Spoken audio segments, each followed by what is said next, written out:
tentar resumir um pouquinho, porque eu tive vários caminhos assim, mas basicamente, né, eu gostava muito de história, gostava de geografia, mas eu também gostava de ciências. Eu não tinha assim, né, uma matéria predileta, assim, gostava de tudo.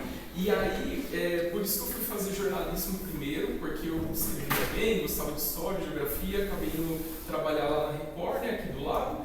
E aí, só que eu tô com 34, falei assim, poxa, que tal estudar física, né? Voltar lá, aquela coisa que eu gostava de ciências, tudo, quando eu tinha mais ou menos a idade de vocês, né? E aí decidi fazer o vestibular para a USP, né? Que é o vestibular que se chama FUVEST. E aí topei o desafio, né? A gente estudou lá tudo e nisso eu fui lá conhecer o Igor. Então, basicamente, é isso, né? A gente passou por todas essas etapas, que ele vai explicar com mais detalhes também. E é isso, agradeço muito, Daniel, que você está aqui. Foi um convite de última hora, foi muito bom que você aceitou. Então eu peço uma salva de palmas para o Daniel. E nada mais justo do que se ele receber uma salva de palmas, eu também quero a minha salva de palmas. Um presentinho aí para você bater o palmo. Então, eu vou começar a falar da minha trajetória agora. A minha trajetória não é muito interessante, mas eu acho que vocês talvez gostem. Como começou meu interesse por física? Quando eu era ainda um ser desengonçado, com uma perna maior que a outra, estava no meu 9º ano, eu descobri que existia o IFT, que é o Instituto de Física Teórica, na Unesp, que fica do lado da Barra Funda.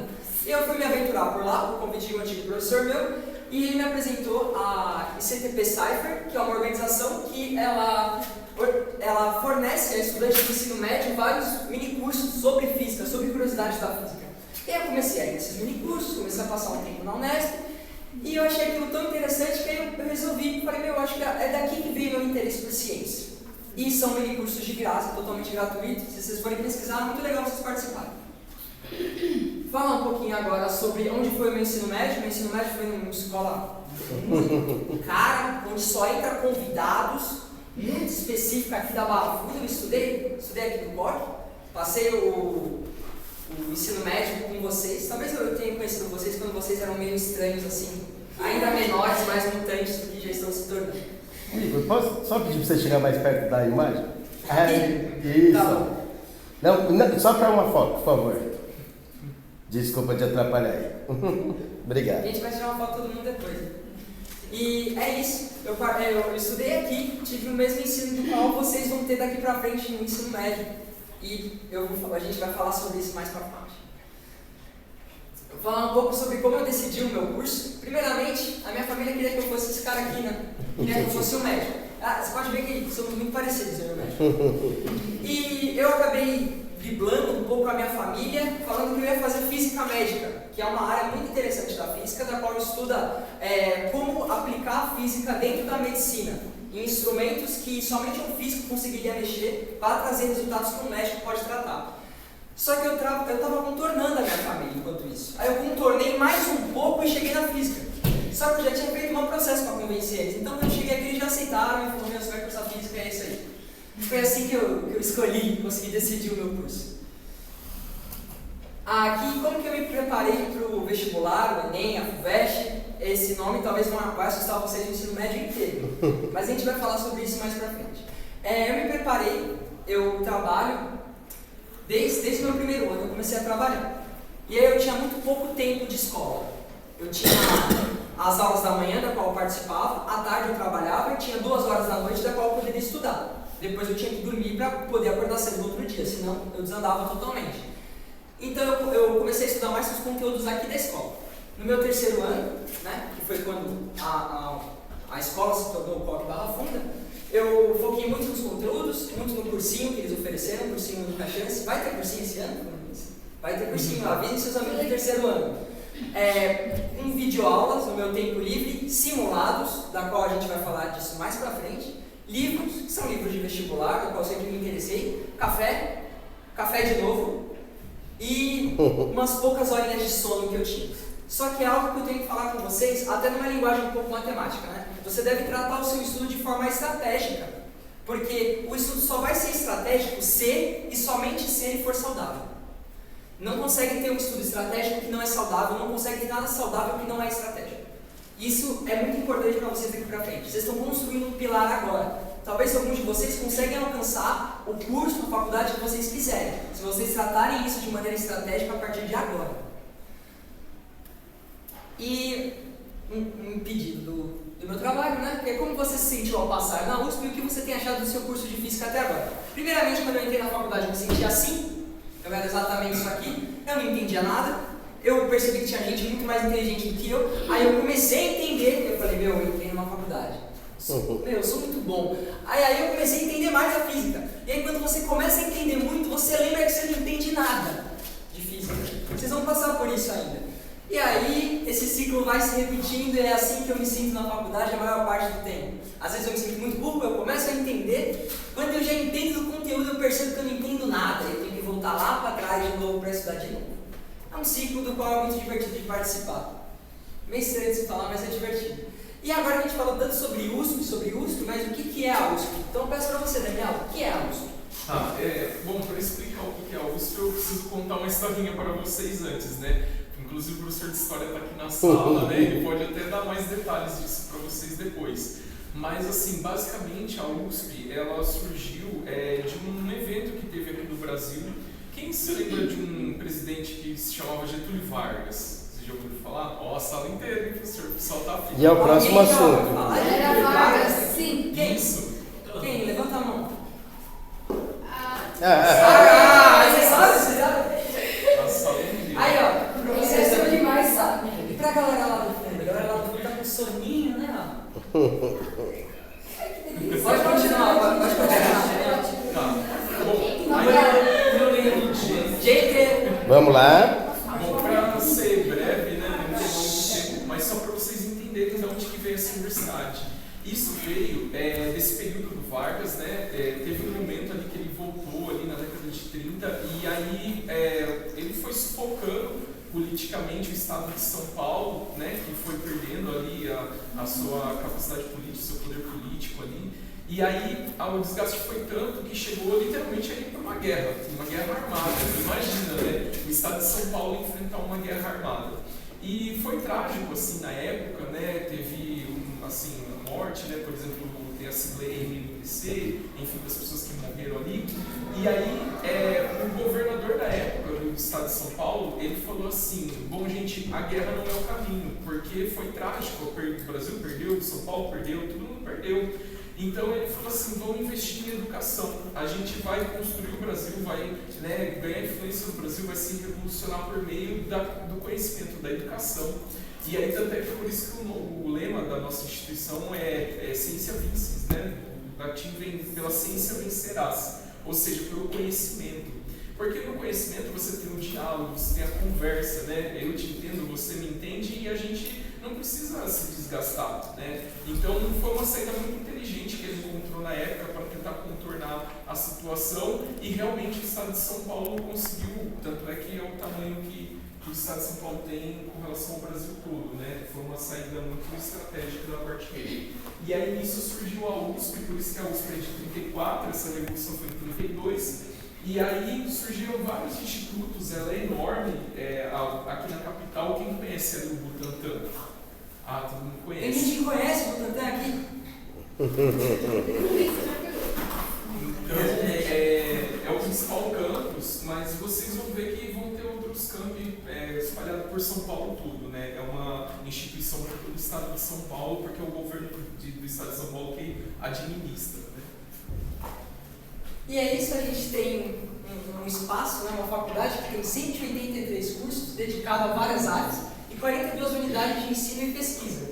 E a USP ela é uma das maiores responsáveis pela produção científica aqui do Brasil e ela ocupa 20% de toda a porcentagem de produção científica. Só que a gente fala sobre a USP, mas a USP fica onde, Daniel? Só uma curiosidade, esses 20% na verdade é 0,5% da produção mundial de conhecimento. Então é muita pesquisa, é uma instituição enorme. Bom, aí só explicando então rapidinho para vocês, quando a gente falou que era do estado de São Paulo inteiro, então não tem só a USP aqui na capital, ali no Butantã, tem a USP em outras cidades daqui do estado.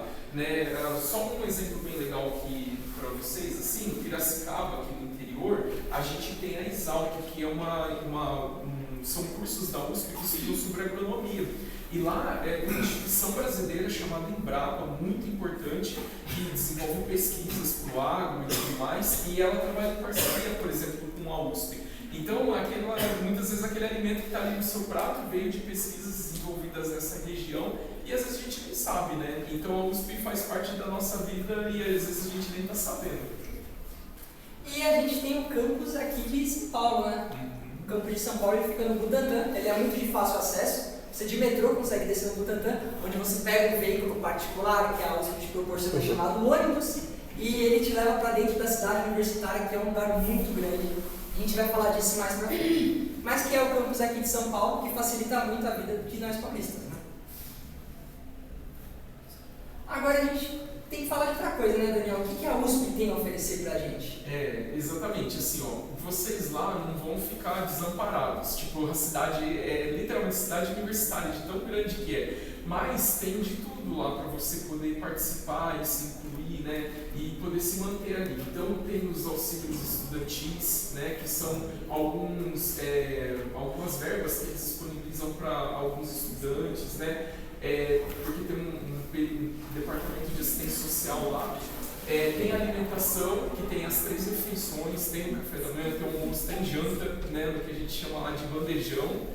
E a gente tem também a moradia, os circulares, que é o que o Igor comentou, que a gente usa muito os ônibus lá, como é tudo muito grande, né? E você, por exemplo, a gente faz parte do Instituto de Física, mas se você quiser fazer outras coisas em outros institutos, está aberto, né? A gente pode fazer amizade, pode fazer cursos, então é só ir lá e se prontificar. E aí você vai precisar dos circulares para andar por lá, né? Porque é tudo muito distante. E o melhor, assim, que é gratuito.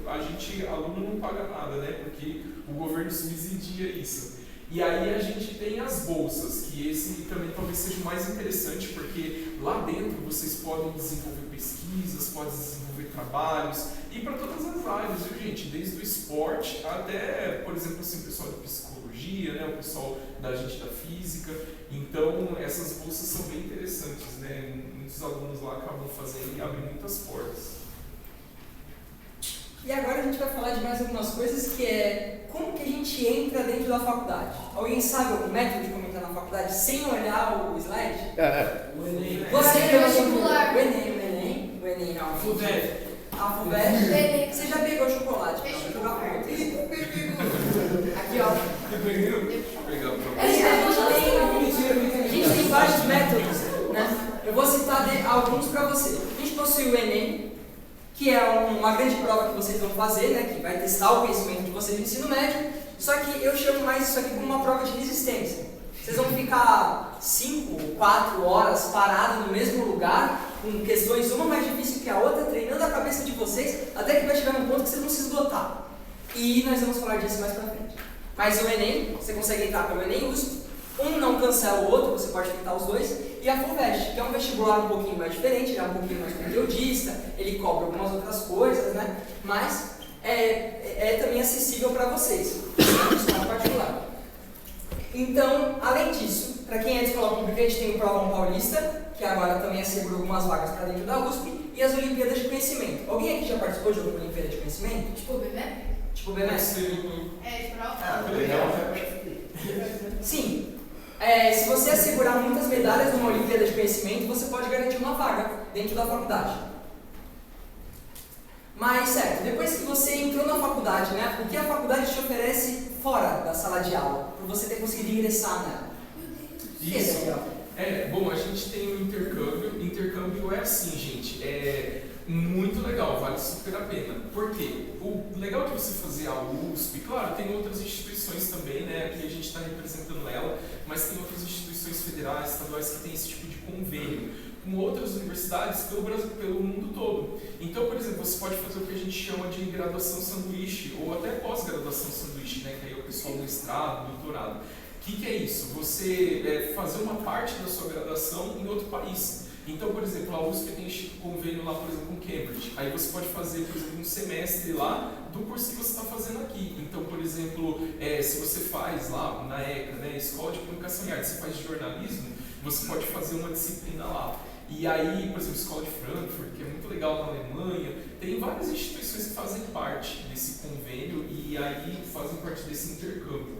Aí a iniciação científica, que é assim, você procura um professor, cada professor ele é responsável por um departamento, ele é associado a algum departamento, e aí você pode fazer alguma pesquisa com ele. Então, por exemplo, quem é da educação física ali, por exemplo, ciência do corpo, a gente que é da física, né, depois o Igor vai comentar sobre os departamentos que tem lá. E aí, o que é legal dessa iniciação científica? É uma forma de você desenvolver trabalhos ali dentro da instituição, dentro da faculdade.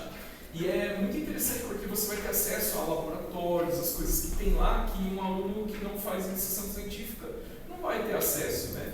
E aí você tem as empresas júnior, né? Enquanto a iniciação científica é mais voltada para a pesquisa dentro da escola, a empresa júnior ela trabalha mais com a sociedade e ela é mais para te conectar ao mercado de trabalho. Então é a primeira forma, a primeira oportunidade de você exercer aquela profissão, né? Por exemplo, quem aqui já tem uma ideia do que quer fazer depois que terminar? Alguns, né? Isso, gente, vai trabalhando nessa ideia, vai pensando naquilo que você quer fazer. E aí, se você escolher uma instituição como essa, tenta pegar um período numa empresa júnior, para você pôr em prática já, e já sentir aquilo ali como que é, né? E aí você tem a cultura empreendedora, né? Muitas startups saem de lá de dentro, né? Tem as atléticas, assim, que eu e o Igor, a gente já participou de algumas atividades das atléticas, que eles desenvolvem de tudo, gente, desde atividades físicas lá, campeonato, festas. Se vocês quiserem saber um pouquinho mais de atlética e como surgiram, converse com o professor Fernando, ele sabe um pouquinho. Não é, professor? Sim, um pouco, sim. Não é o senhor que tem um trabalho sobre como a educação física foi usada em modo disciplinar? Foi sim. Foi na ditadura militar que surgiram as atléticas. Para tentar, de certa forma, criar uma disciplina na população. Então, se vocês quiserem conversar um pouquinho sobre isso, recomendo vocês encherem o saco do professor. E agora eu vou falar mais para vocês sobre coisas que a gente tem lá. A gente tem bibliotecas. Na física mesmo, a gente possui o maior acervo de livros físicos da América Latina. A nossa biblioteca atualmente está em obra, mas logo logo ela vai melhorar e a gente vai poder visitar esse grande acervo, que tem vários livros, teses de mestrado, teses de doutorado, que é basicamente o conhecimento científico que eles estão criando. Quando você entra na faculdade, você tem acesso ao movimento estudantil. O que é o movimento estudantil? Dentro de uma empresa, a gente tem o que a gente chama de sindicato. O sindicato é quando os trabalhadores se organizam para assegurar os direitos deles. Dentro da faculdade, a gente tem o movimento estudantil, que é formado por centros acadêmicos de cada instituição, da qual os alunos se organizam para suprir os interesses dele, os direitos dele e as mudanças sociais que eles querem para dentro da faculdade. É uma organização política que tem lá dentro, onde as pessoas são bem-vindas a participar. Porque você consegue assegurar seus direitos, você consegue correr atrás de cotas e de outras situações que você quer colocar dentro da faculdade. Lutar por um ambiente, como vai explicar aqui no meu broche, um ambiente uma USP mais acolhedor. A gente tem cinema e teatro gratuito, tem várias sessões de cinema, inclusive lá ontem teve foi gravado um documentário sobre a Sônia Guimarães. Alguém conhece a Sônia Guimarães? Conhece? Ela é a primeira doutoranda, uma mulher doutoranda negra formada em física. Ela é uma pessoa muito importante, eles foram lá gravar sobre ela e eu estava passeando pelos corredores, não igual eu fazia na escola, mas na faculdade eu passo muito, e eu acabei trombando a equipe de filmagem lá, convidado, participei, dei um relatinho, foi muito divertido. Coisas que acontecem na faculdade. Você não costuma andar no corredor e encontrar um documentário do nada. A gente tem centros e museus que são gratuitos para alunos, inclusive tem uns com dinossauros, com escavações, são coisas incríveis que vocês podem visitar. A gente tem o CPUSP, que é o Centro de Práticas Esportivas, e a gente tem muito mais, da qual eu não vou falar para vocês saberem, vocês vão ter que entrar lá dentro. Aí, problema de vocês. Agora eu vou falar um pouquinho para vocês sobre o Instituto de Física. Alguém daqui gosta de física? Eu gosto. Alguém gosta de física?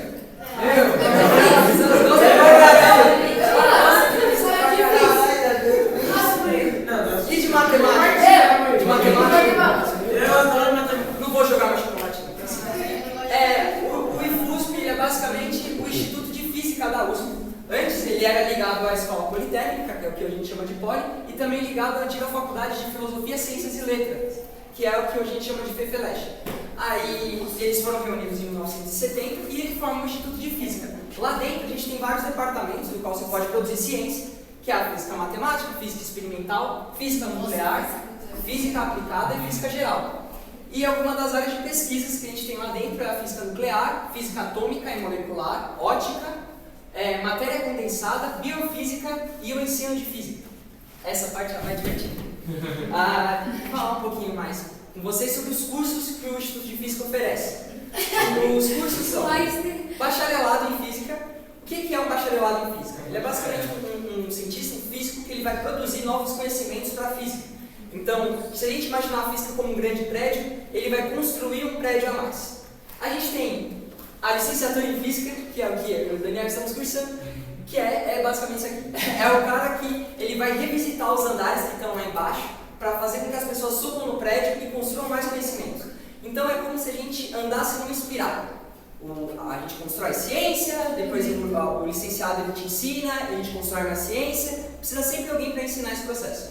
E a gente tem esse ser estranho aqui, que é um novo curso chamado de Física Médica, que é muito curioso, porque eles basicamente pensam em como aplicar a física na medicina. Por exemplo, alguém sabe algum exemplo? Alguém sabe algum exemplo da física dentro da medicina? Ninguém sabe nenhum exemplo da física dentro da medicina? Não? Não. Você sabe, Daniel? Bom, gente, é usado em aparelhos. Vocês já ouviram, por exemplo, o estetoscópio, quando o médico coloca assim para ouvir o coração? Você vê que faz... Vocês já colocaram no ouvido? Imagina, aquilo ali passa, toda a vibração, né? Vai passar por todo aquele canal, então ele tem que pensar a melhor forma. Imagina se o médico ouve errado o que está acontecendo no seu coração. Imagina.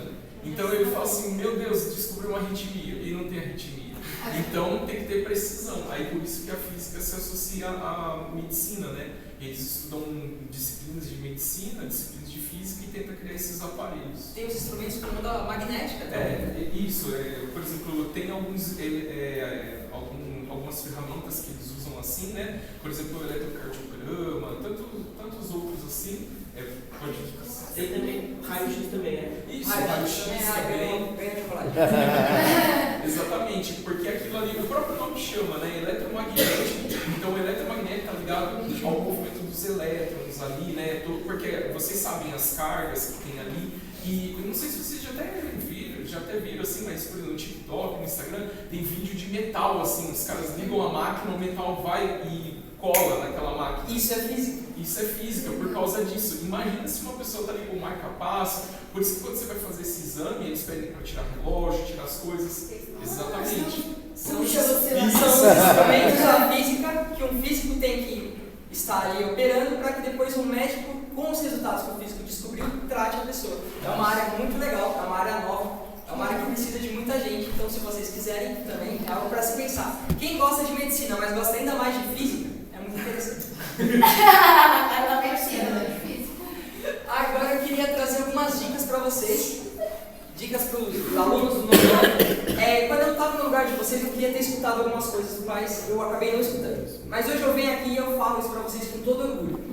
São algumas dicas sobre o que vocês vão enfrentar daqui para frente. Vai ser um caminho muito difícil. Talvez não difícil, talvez desafiador. Ele não é difícil, ele precisa de estratégia, ele precisa de comprometimento e de muita disciplina. Eu explico para vocês isso. Alguma das coisas que vocês podem fazer é construir uma base sólida agora. Foca os pilares, as matérias que vocês têm facilidade, as matérias que mais vão ser importantes daqui para frente e não decore elas. Tentam entender esses conceitos porque eles vão fazer a diferença nos próximos anos. Se vocês não entenderem esses conceitos agora, vocês vão passar o ensino médio decorando, que nem a maioria. E aí vai ser uma passagem mais difícil. Desenvolver um hábito de leitura. Leiam qualquer coisa, até no celular. Leiam jornais, revistas, mangá, gibi, leiam livros, porque esse hábito ele vai ser muito importante até para o estudo daqui para frente. Vocês vão ter que ler muita coisa, inclusive muitos livros, então quem não gosta de ler, que aprenda a gostar agora. A minha terceira dica, organize a sua rotina de estudos. Pegue talvez uns 2 dias da semana, onde você guarde ali 1 hora, às vezes meia hora, se tiver muito corrido, 15 minutos, para recorrer a matérias que você já viu, a coisas que você já viu nas aulas anteriores, porque é como se o conhecimento ele subisse enquanto você estava na aula. Só que aí você para, você aprende outra coisa. Aquele conhecimento que você aprendeu, ele começa a descer. Se você não revisitar ele, você não vai ficar com ele por completo. Então ele sobe, quando ele estiver caindo, você revisita o conteúdo, revisita de novo, que uma hora ele vai se manter constante. E aí você não vai ter mais dificuldade naquilo. Isso é muito importante, treinem isso agora, aprendam a estudar.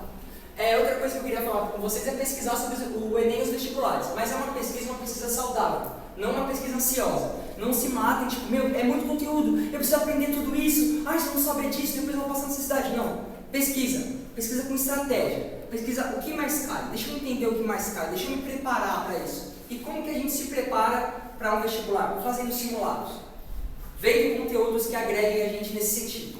Porque eu espero que o foco de vocês seja o ensino superior. Seja lá qual seja, que seja o ensino superior, que seja entrar numa faculdade. E outra coisa conversa com os alunos mais velhos. Eu sei que vocês no nono ano veem a galera do ensino médio como tipo homens das cavernas, peludos, que andam todos juntos e brigam, e são brigões, e vão pra festa, e nossa, como eles são seres humanos terríveis. Mas não, eles são tranquilos também. Vocês podem conversar com eles. E é muito bem visto vocês fazerem esse, como eu posso dizer, intercâmbio, até meio que de gerações. De você comunicar com ele quais são as necessidades, ou quais dicas você me dá para isso. Procure conversar com a galera mais velha, conversar sobre estudo, sobre conteúdo, sobre vestibular, sobre futuro, para você adquirir uma visão diferente disso. Essas são as dicas que eu entrego para você. Eu preparei um outro sobre dicas para o ensino médio, mas vocês não são do ensino médio, então não vou falar para vocês, que vocês se virem com as dicas do ensino médio. Basicamente, se vocês não fizerem o que eu falei para vocês agora no nono, vocês vão precisar das dicas do ensino médio, que aí são mais complicadas. Agora eu quero ouvir um pouco de vocês. Alguém tem alguma dúvida? Alguém quer falar de algum medo? Alguém quer falar qual curso vocês querem fazer? Vocês já pensam em alguma universidade? Vamos trocar um papo. Pode falar. Tipo assim, eu, por exemplo, não curto muito exata, sabe? Só que toda vez que eu vejo um trabalho bom, um trabalho que tá um dia bom, que a rapaziada trabalha menos, sempre é de exatas. E eu, tipo, não gosto de exatas, não me dou com exatas. Por exemplo, professor, sabe? Eu gosto muito de história, sabe? História, pra mim, é muito bom. E, tipo, é um negócio que eu gosto de aprender, é um negócio que já existiu, um negócio que existe hoje, que é uma sequência, eu gosto muito. Só que eu nunca consigo ver um curso ou um trabalho que pague bem, um trabalho que você não tenha que se matar de trabalhar, que tem a ver com história. Eu tenho muita dúvida nisso. Posso te falar uma coisa? As pessoas vão te pagar pelo valor que você traz para a sociedade. As pessoas de humanas e de exatas, elas têm o valor delas para entregar para a sociedade. Não dá para a gente viver só de humanas, não dá para a gente viver só de exatas. Se você agregar muito valor para a sociedade vai te pagar e vai te reconhecer por isso. Por exemplo, o professor conhece, tem um historiador chamado Eric Hobsbawm, ele fez uma sequência de livros. Ele é uma pessoa assim que ficou marcada na história mundial. Então você vê um professor de história. Então, se você conseguir pôr por fora esse seu talento e entregar para a sociedade isso, a sociedade vai retornar isso para você, vai enxergar valor nisso. O que você não pode fazer só é pensar assim, largar de mão uma área. Então, por exemplo, assim, porque eu gosto de história, eu não vou estudar física, né? Não é porque eu estou puxando sardinha para o nosso curso, não é isso, mas é porque, assim, para entrar lá na história, você vai precisar da física também. E aí o que acontece? Aí o que geralmente acontece com os alunos de humanas mas gente, exatas é muito difícil, todo mundo fala isso. Posso falar uma coisa para vocês? Exatas é difícil até para quem é de exatas. Então, até para a gente que é de um curso de exatas, o pessoal da Poli, todo mundo reclama do mesmo problema. Então, exatas é difícil para todo mundo. Não porque é uma matéria de gente inteligente, não é isso, mas é porque é uma matéria mais complexa. Em que sentido? História, por exemplo, o nosso cérebro ele aprende em sequência de informação. História é muito encadeado logicamente, por isso que é mais fácil de assimilar. Agora, exatas, não, é uma fórmula que você aprende aqui, que você tem que juntar com outra fórmula aqui, entende? Para o cérebro fazer essas conexões é muito mais difícil, por isso que é mais trabalhoso de aprender. Mas não quer dizer que um é melhor que o outro, não é isso. Então, o que você tem que tirar assim, dessa nossa conversa é o que eu posso agregar para a sociedade, o que eu posso entregar de valor para a sociedade, como eu posso servir as pessoas com o melhor que eu tenho, com o meu talento. Aristóteles falava isso, ele falava assim que se todas as pessoas colocassem sua essência na sociedade, a sociedade seria melhor, não teriam esses problemas que tem. Então é isso, é você descobrir o que está aqui dentro e você pôr para fora todo esse seu potencial. E perca seu medo de exatas. Exatas não é difícil para de 7 cabeças, entendeu? Escolha uma área que você ame, que vai ter exatas, mas você vai sofrer um pouquinho exatas. Você precisa sofrer um pouquinho, cara, senão a vida perde a graça. Alguém tem mais alguma? Você? Quanto tempo seu vestibular? Foram 3 anos no ensino médio. Mas assim, Porque depende. eu passei pelo ensino médio, mas não tem problema nenhum você não passar direto no ensino médio. Mas o importante é você focar. É isso que E não largar os estudos de mão. Depende muito, assim, porque, gente, o vestibular e tudo na vida é uma construção do que você vem fazendo. Então, a sua preparação, não só para o vestibular, mas para a vida, começa hoje. O que você pode fazer hoje? Assim, você pensa, o que eu posso fazer hoje para melhorar o meu futuro? E cada dia você vai fazendo mais um pouquinho, de tijolinho em tijolinho, entende? E quem chega lá em cima, consegue fazer as coisas que faz, não é da noite para o dia, ele foi construído, é um processo. Então, para cada um vai ser uma realidade, o cérebro de cada um é diferente de cada um, então o importante é o quê? Hoje, o que eu posso fazer hoje para chegar lá, tá bom? Você Eu tenho uma dúvida que apareceu que eu não toma chocolate? que eu não entendi. Quando estava falando sobre a USP, do que tinha integrado dentro da USP, falou tinha um negócio que era de moradia, tipo, você mora lá dentro, né? A Você USP não aparece com internato, alguma coisa assim. não acaba sendo muito internato, assim, mas acaba sendo meio que eles te dão um lar porque eles querem assegurar o seu direito de estar lá estudando.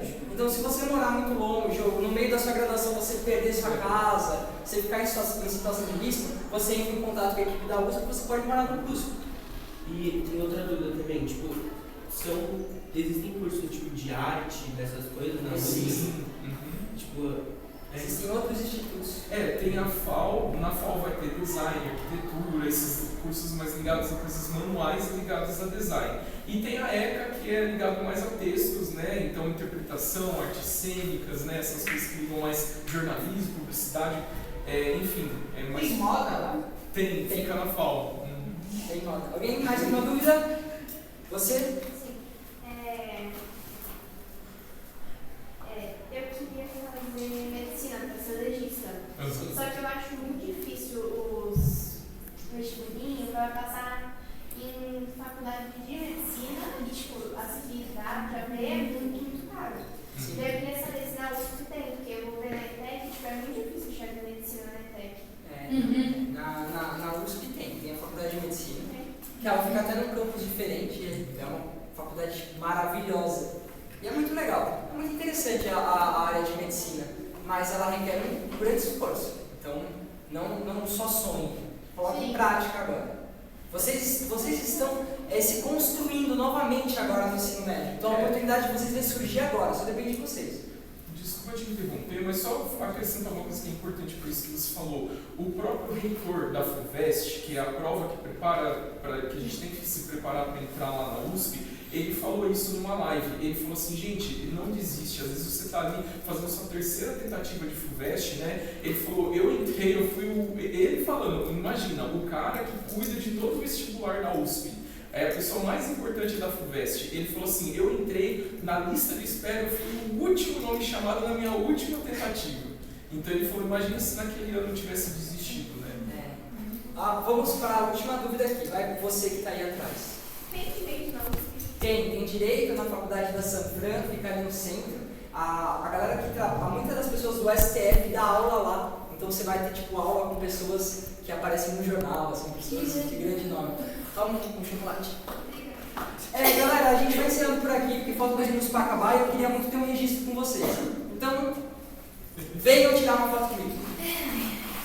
E eu também, mais ou menos agora, estou me cortando, mas eu vou pedir para vocês escanearem isso aqui e responderem, por favor, o formulário para mim. É um pouco chato, mas a gente teve um trabalho para montar essa apresentação com todo carinho, porque a gente precisa de resultados dessa pesquisa. Então, por favor, se vocês puderem tirar foto, mandar no grupo. Vamos tirar uma foto agora, galera. Vamos todo mundo aqui na frente, tem que colocar a câmera. Senta aqui, senta aqui. Pode estar por último. Eu tô vindo pra trás já. Vamos lá? Eles verem. Aí, Daniel, vem aqui, vamos tirar a foto.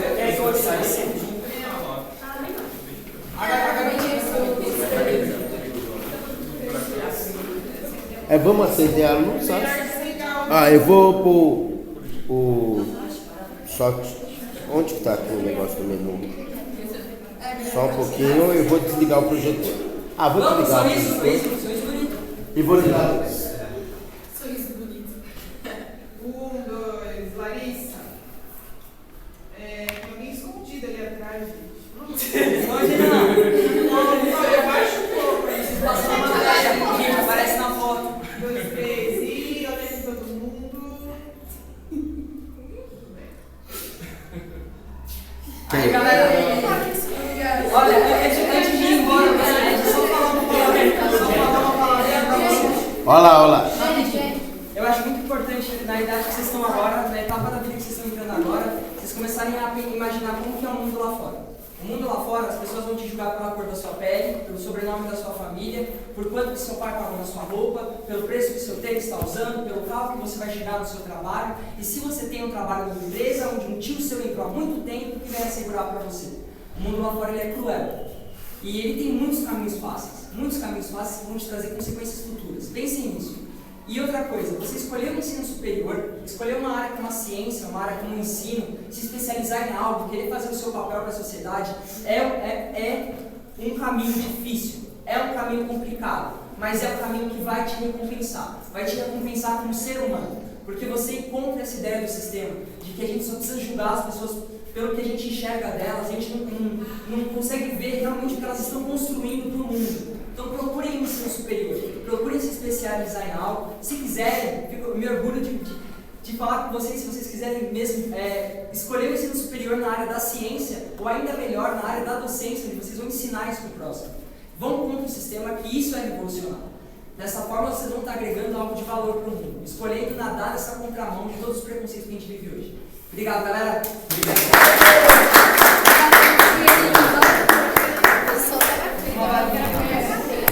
Muito bom, muito bom.